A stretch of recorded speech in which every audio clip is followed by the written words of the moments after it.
命！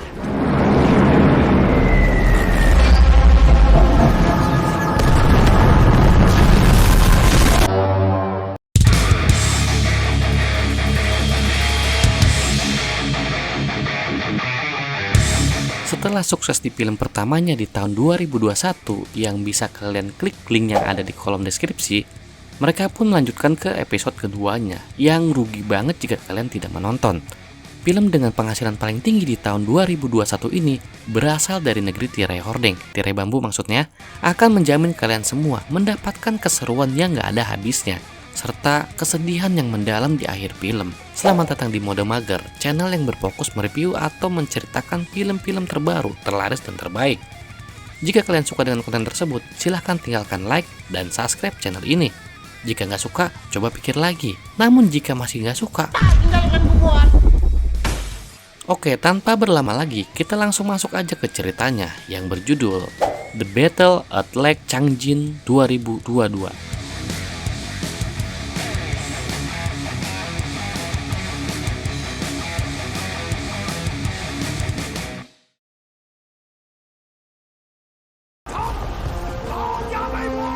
Cerita bermula menunjukkan scene di episode sebelumnya, yang dengan gagah berani berhasil mengusir pihak tentara Amerika. Lalu terlihat para tentara Cina yang dipimpin sang komandan yaitu si Quan Li, tengah berjalan di atas danau Changjin yang telah membeku, menuju lapangan udara pihak Amerika. Sesampainya di sana, mereka bertemu dengan batalion Korps 20. Susah banget sih. Yang dipimpin oleh komandan yang bernama Zhang. Mereka pun bertemu dengan batalion artileri yang dipimpin oleh komandan yang bernama Yang, yang membawa banyak amunisi yang ia dapatkan dari pihak musuh. Si Yang pun menanyakan kabar keberadaan Paman Lei, yang mana telah gugur di film episode sebelumnya, yang berkorban membawa bom ke pihak musuh.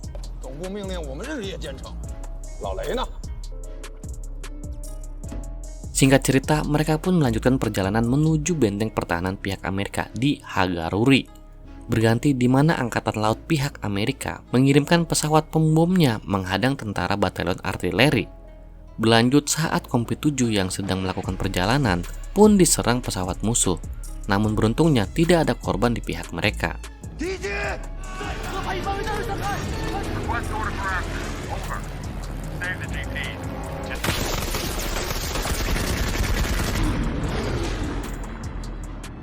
Pesawat itu pun pergi meninggalkan mereka untuk menuju ke target utamanya, yaitu tim artileri. Dan akhirnya mereka pun terlihat oleh musuh.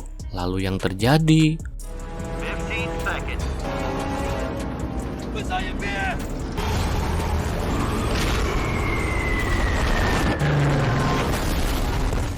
mereka pun pabalisat menyelamatkan diri. Setelah serangan itu terjadi, Siang pun umbak-ambek mengetahui semua amunisi yang ia bawa hancur tak tersisa. Lalu si Qian Li pun datang menemui pasukannya Siang beserta prajuritnya. Ia memberikan pistolnya sambil mengatakan ke Siang, "Udah sono, ambil lagi." Timnya si Quan Li pun mengatakan,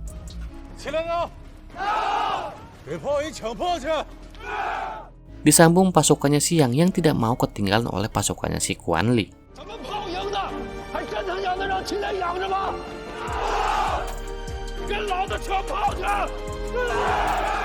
Berpindah ke tempat tujuannya mereka, yaitu benteng pertahanan pihak Amerika di Hagaruri. Terlihat banyak tentara Cina yang menyerang tempat tersebut. Dengan menembus pagar berduri, mereka pun akhirnya bisa masuk ke dalam.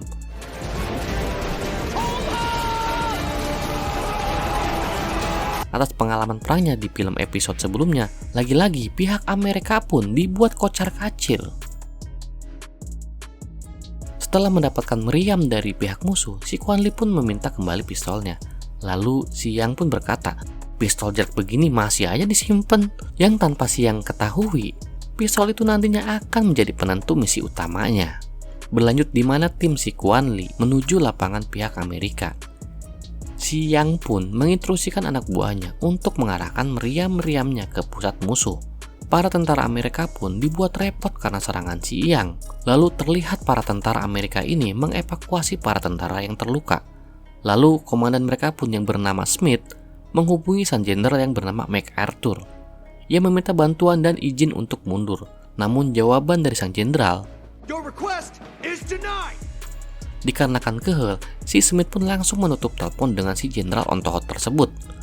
Si komandan yang barbar ini pun tidak henti-hentinya menembakkan meriam ke arah musuh. Saking barbarnya, pesawat pembawa para korban pun yang hendak melarikan diri tidak ia lepaskan.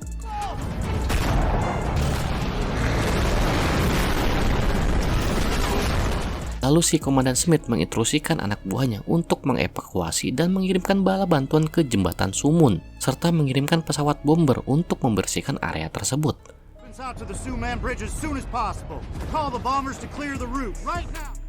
Berganti serangan pihak Amerika ke lokasinya si Yang. Si Yang pun terkena bom pihak musuh hingga jarinya terputus. Dikarenakan sang sutradara menawarkan kenaikan gajinya, dengan kondisi tersebut pun ia balas tembakan pihak musuh.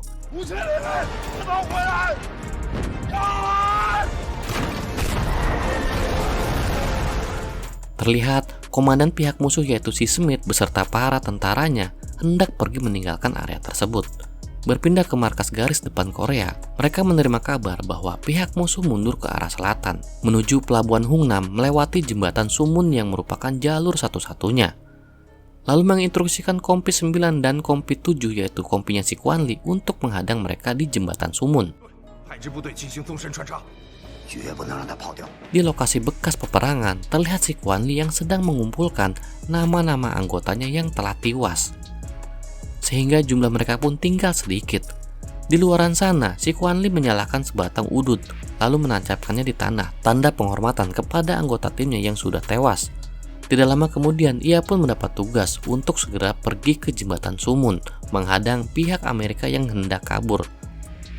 Berpindah ke Gedung Putih Amerika, di mana sang Presiden Amerika diminta oleh si Jenderal on the hot MacArthur untuk menggunakan bom atom menyerang pasukan Cina.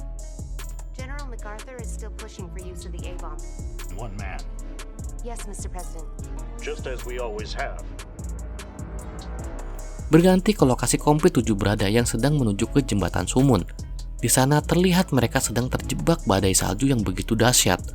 Si Kwan Li pun menghibur adiknya yang bernama Wan Li agar kuat menghadapi kondisi tersebut.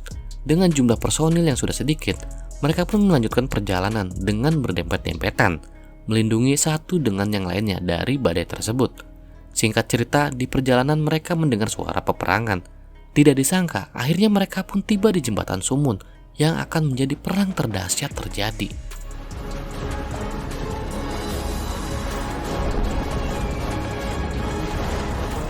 Mereka pun melihat Kompi 9 yang sudah ada di lokasi yang sedang menggempur pertahanan pihak Amerika. Lalu mereka pun bergegas membantu Kompi 9 dengan membagi dua grup. Terlihat banyak perjatuhan korban di pihak Kompi 9. Di saat waktu yang tepat, si Kwan Li dan timnya pun datang untuk membantu. Dan akhirnya mereka pun selamat.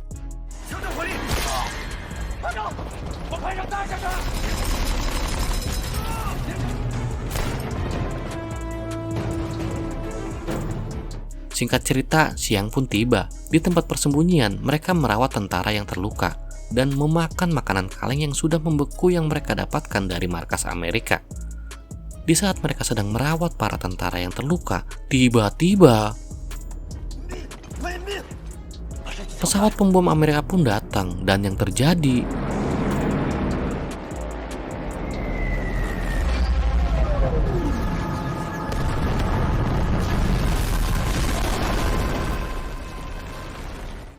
para pesawat pembom Amerika pun menjatuhkan bom api yang sangat dahsyat. Saking dahsyatnya, tempat tersebut pun terbakar habis.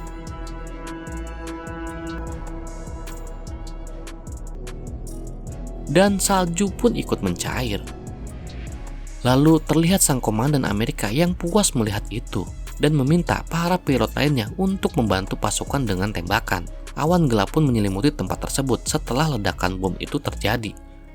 Di dalam persembunyian mereka pun merencanakan penyerangan terhadap pihak Amerika dengan menghancurkan jembatan tersebut agar pihak Amerika yang hendak melarikan diri pun tidak bisa. Tidak lama kemudian, mata-mata dari Kompi 9 pun kembali membawa informasi dan peta lokasi.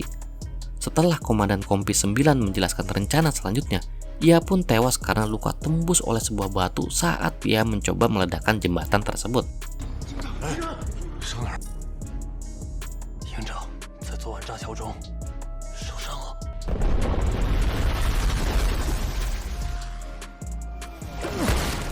开下来的都是枪炮。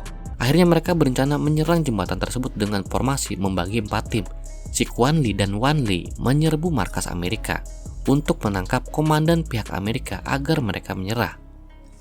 Lalu si Ping He memimpin Kompi 9 melewati pipa untuk merebut rumah pompa. Singkat cerita, malam pun tiba. Mereka pun memulai misinya dengan bergerak ke arah yang sudah ditentukan.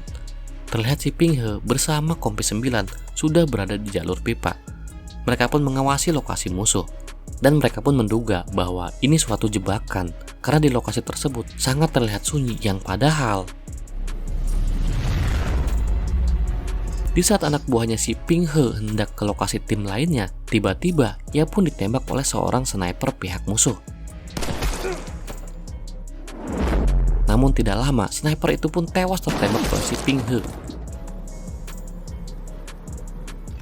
Diawali ledakan bom di salah satu menara musuh yang dilempar oleh si Wan Li. Tim lainnya pun mulai menyerang untuk mengalihkan perhatian. Namun dikarenakan ini memang suatu jebakan, pihak musuh pun diinstruksikan untuk menunggu. Di sisi lain, Ping He yang menyadari itu suatu jebakan menginstruksikan Kompi 9 untuk menyerang rumah pompa dengan cara meledakkan pipa agar mereka bisa masuk melalui pipa tersebut.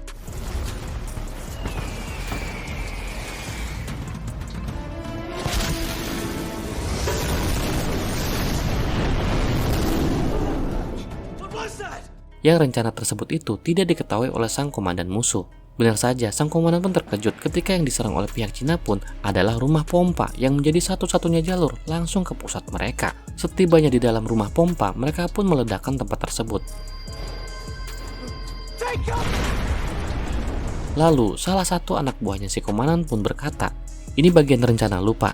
Si komandan pun menjawab, "Tadinya, itu pun kalau kita menang." Was this part of your plan? It was, if we win. Akhirnya tentara Amerika pun menyerang para tentara Cina. Lalu salah satu anggota mereka memberikan kode dengan menggedor-gedor pipa, menandakan area itu sudah aman.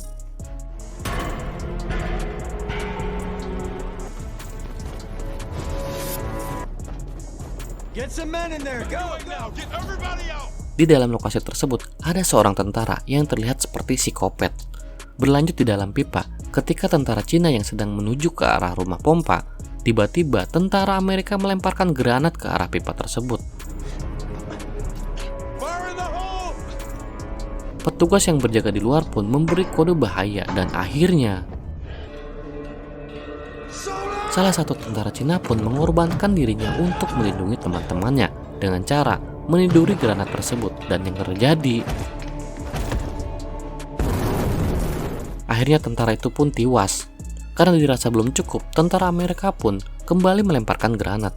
Akan tetapi sebelum granat itu dilemparkan, si Peng He pun membasokkan si tentara tersebut dan akhirnya mereka pun selamat.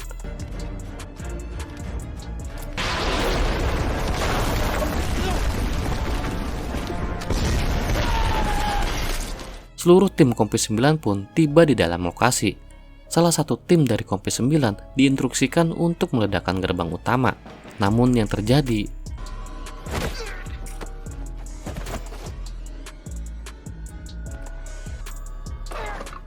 ya, pria yang diduga psikopat tadi membunuhnya dengan cara ditusuk oleh sebuah obeng.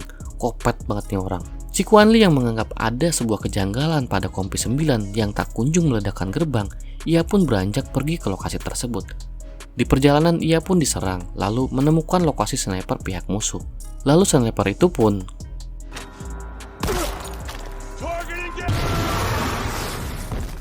markas pihak musuh pun berhasil ditaklukkan, dan pada saat mereka hendak kabur, si Quan Li pun mencegat mereka, lalu menanyakan, "Di sini siapa komandannya?" Dikarenakan para tentara Amerika tidak mengerti bahasanya, tak lama kemudian di tempat berbeda, tim artileri menargetkan lokasi penyimpanan amunisi pihak musuh, dan akhirnya tempat itu pun hancur.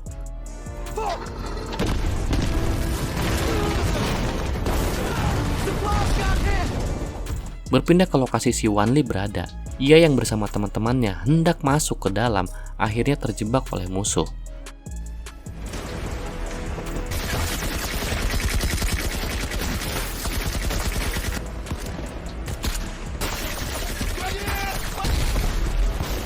mereka pun diserang menggunakan tembakan dan mortir susah amat sih, dari segala arah. Karena terdesak, si Wan Li pun meledakkan lokasi pihak musuh.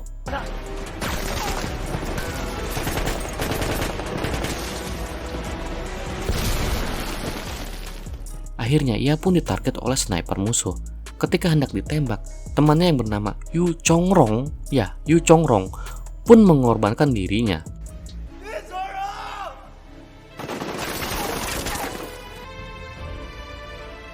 Tidak lama kemudian, musuh datang dengan sebuah tank, lalu menarget lokasi Mei Seng dan temannya berada.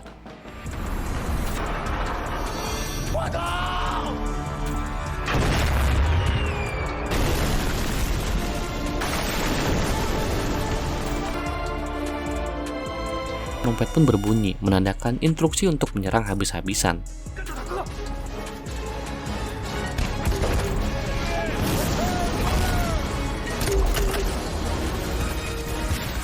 Di sisi lain, Wan Li yang hendak melemparkan granat ke arah pos musuh, tiba-tiba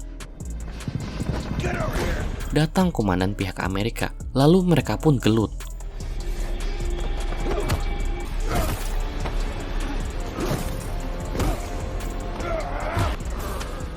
Dikarenakan masih bocah, si Wan Li pun tidak bisa apa-apa. Lalu granat yang sudah dicabut pinnya dijejelin ke mulutnya si Wan Li. Komandan ontohot dikira bakso kalian main jejel-jejelin. Di saat si Wan Li disuruh menelan bakso itu, menelan granat maksudnya, kakaknya pun datang sambil menodongkan pistol. Setelah sang kakak menyuruhnya berdiri, tiba-tiba si Wan Li yang masih memegang bakso, maksudnya granat, kebalik mulu, dimasukkanlah bakso tersebut ke dalam bajunya si komandan. Kalau udah inget makanan gini terus tuh, biasanya karena udah lapar, tapi karena tugas belum selesai, kita lanjut. Dan yang terjadi,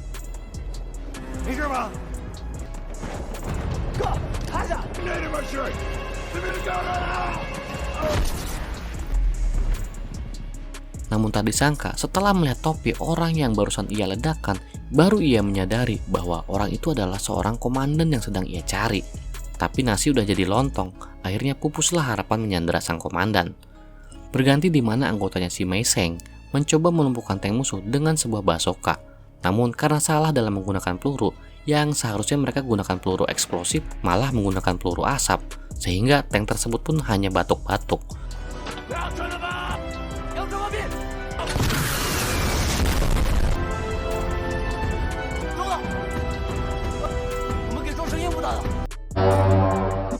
Di dalam rumah pompa, mereka pun terus ditembaki pihak musuh dari arah atap.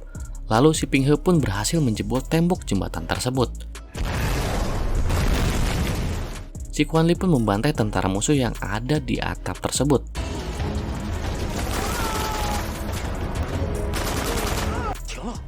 Ketika salah satu dari Kompis 9 ingin meledakkan tank musuh tersebut, ia pun ditembaki lalu meledak.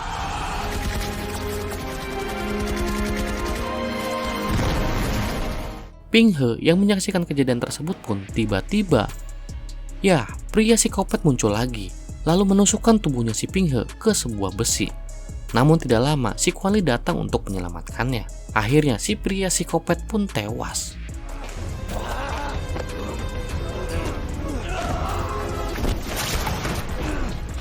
Si Quan Li pun terjebak karena kakinya terikat besi bekas reruntuhan. Susah amat sih. Ping He yang tengah sekarat pun membawa bom yang hendak ia ledakan di kolong tank musuh tadi. Namun yang terjadi,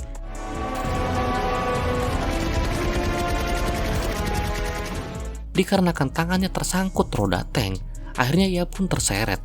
Yang lebih parahnya, tangannya pun terlindas oleh tank tersebut. Si Quan Li yang kakinya terjepit pun hanya bisa menyaksikan kejadian itu. Lalu di napas terakhirnya si Ping He menyuruhnya untuk menembak bomnya. Dengan kesedihan yang teramat sangat, ia pun terpaksa melakukannya.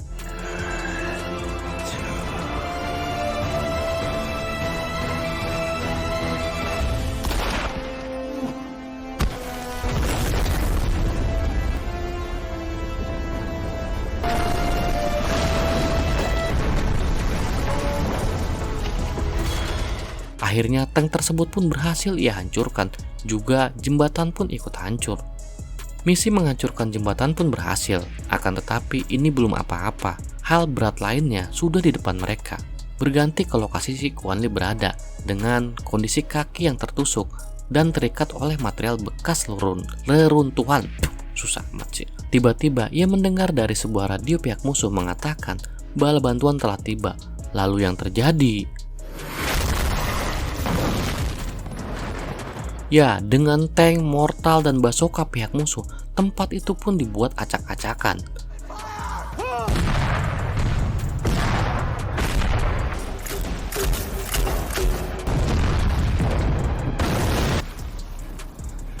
Si Kuan Li yang tengah terjebak pun meniupkan peluitnya, tanda semua pasukan untuk mundur.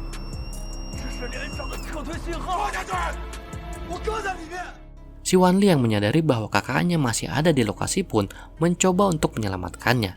Dan akhirnya si Wan Li pun berhasil diselamatkan.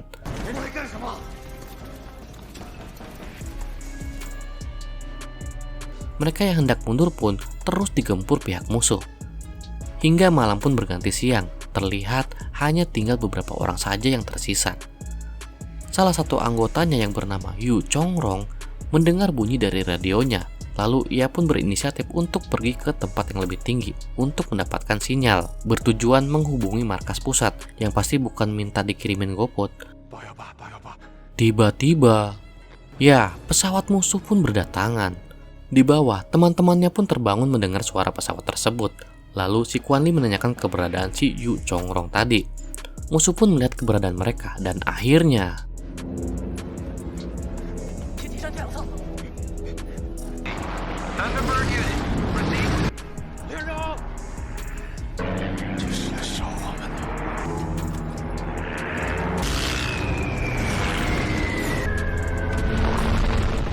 ya, bom api pun dijatuhkan ke arah mereka. Ketika bom-bom itu meledak mengarah ke mereka, si Yu Chongrong pun memancing para musuh dengan menembakinya, berharap teman-temannya bisa selamat. Sadar dirinya sebentar lagi akan menjadi daging bakar, akhirnya ia pun memberikan penghormatan terakhir kepada kompinya. Benar saja, seluruh pesawat musuh pun mengejarnya. Lalu yang terjadi,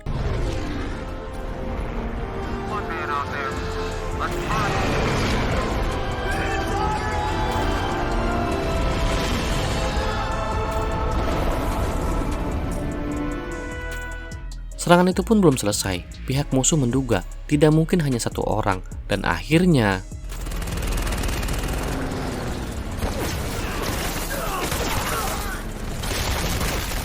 pesawat musuh pun menembaki persis lokasi mereka.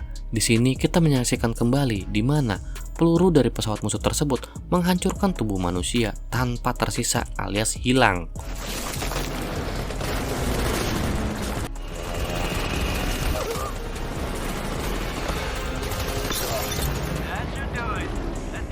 Kini tersisa hanya beberapa orang. Si Wan Li pun terkena dampak dari serangan tersebut.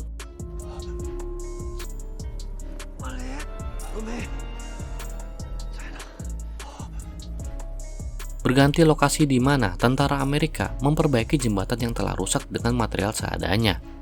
Lalu terlihat banyak sekali tentara Amerika yang akan melalui jembatan tersebut.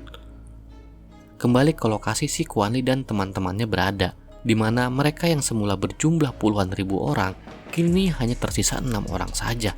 Itu pun dengan kondisi yang tengah sekarat. Sambil menahan sakit dan kedinginan, mereka pun menghitung amunisi yang tersisa, lalu mencuri amunisi dari bangkai tank yang mereka hancurkan semalam. Mereka pun berencana menggunakan satu buah truk rongsok untuk mereka gunakan menyerang pihak musuh.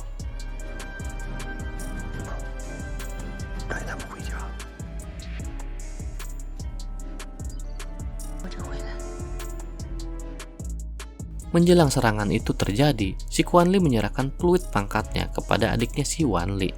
Si Wan Li pun terlihat menahan sedih yang teramat dalam. Ia memiliki perasaan seolah-olah mereka semua tidak akan ada yang selamat. Dan terlihat kesedihan yang sama pada wajahnya si Kuan Li.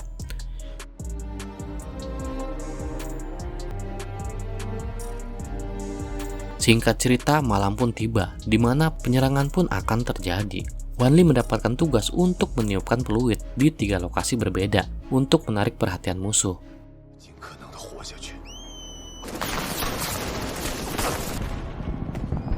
Benar saja, ia pun diudak-udak peluru musuh.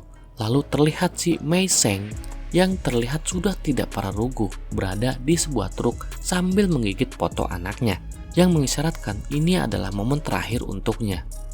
Pihak Amerika pun menduga, dikarenakan kali ini jumlah musuh yang tinggal seuprit, mereka pun menyetel lagu TikTok agar suasana lebih rileks. Music, Lieutenant! Yes, sir.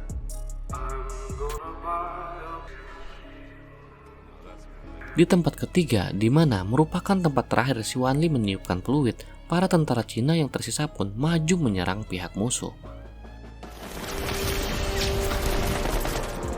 Mei Seng yang menyadarinya pun membakar mobilnya lalu mengarahkan ke lokasi musuh. Quan Li pun meluncur dari arah atas menuju lokasi pihak musuh.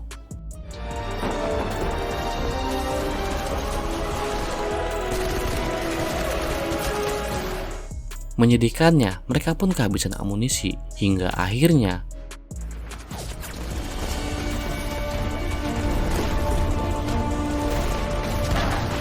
mereka semuanya pun akhirnya tewas. Kini yang tersisa tinggal si Quan Li, Wan Li, dan si Mei Seng yang tidak lama lagi akan menyusul. Benar saja, si Mei Seng pun akhirnya tewas di berondong peluru pihak musuh. Namun, sebelum benar-benar itu terjadi, akhirnya ia pun menabrakkan mobilnya ke pihak musuh. Kini yang tersisa hanya mereka berdua. Qian Li yang dari tadi meluncur pun belum nyampe-nyampe.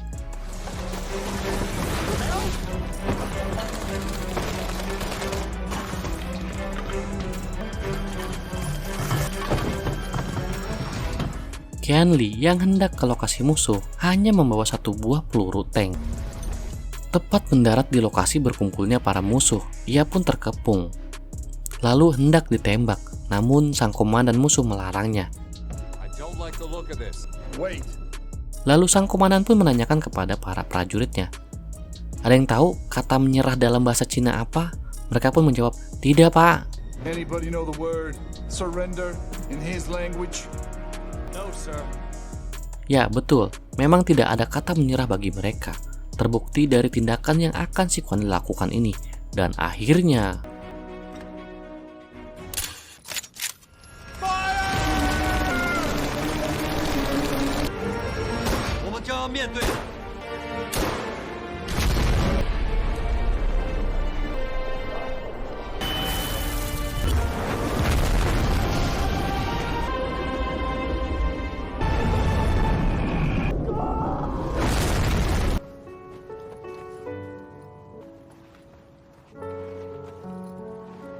berbekal pistol butut miliknya, ia pun sukses menghancurkan jembatan tersebut.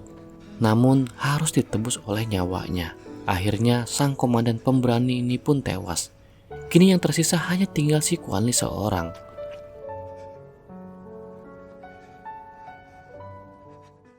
Siang pun tiba, terlihat mereka berdua telah membeku. Dari atas muncul tentara musuh yang membawa senjata flamethrower atau penyembur api.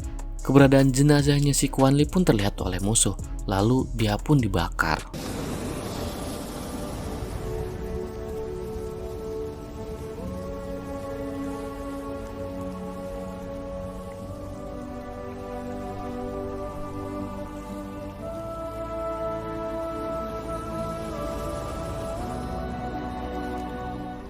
No, soldier. It's time we go home. Terlihat tubuh si Wan Li yang awalnya membeku akhirnya mencair berkat panas dari tubuh jenazah kakaknya yang terbakar.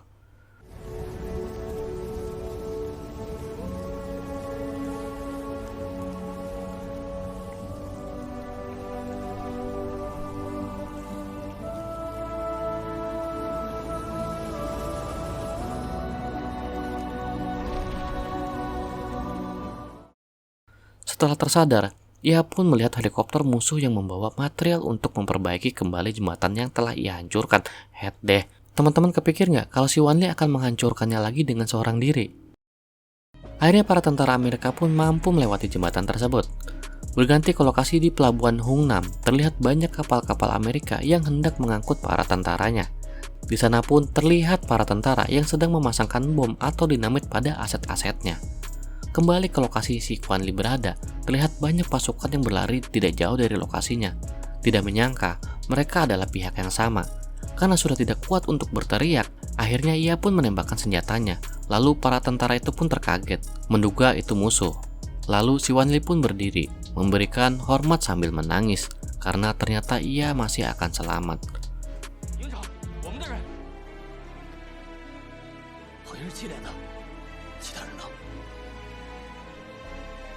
Berganti kembali ke pelabuhan, terlihat ledakan besar di mana-mana, sambil diiringi kepergian kapal-kapal pihak musuh.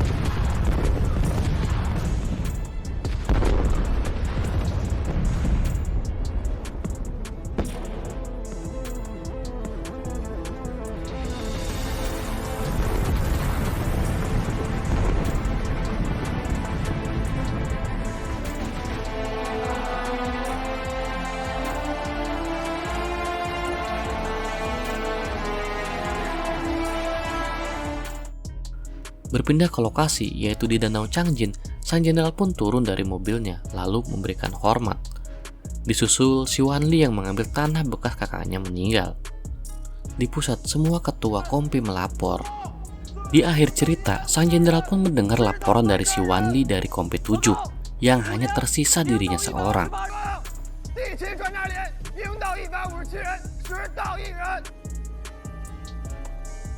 Lalu menyuruh anak buahnya mengambilkan bendera.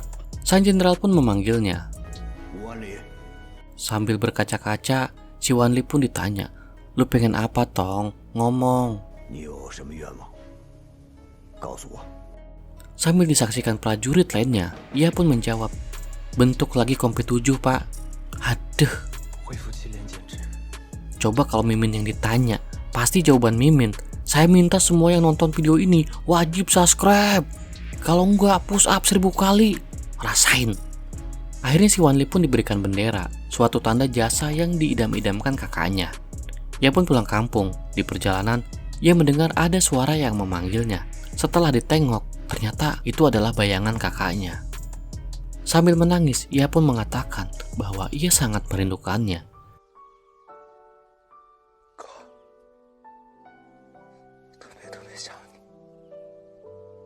Si Wan Li pun tersenyum, lalu menghilang, dan film pun selesai.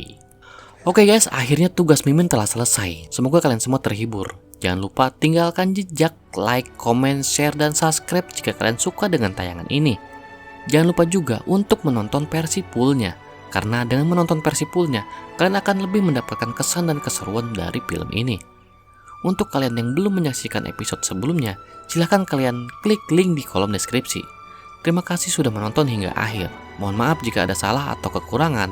Akhir kata, wassalamualaikum warahmatullahi wabarakatuh.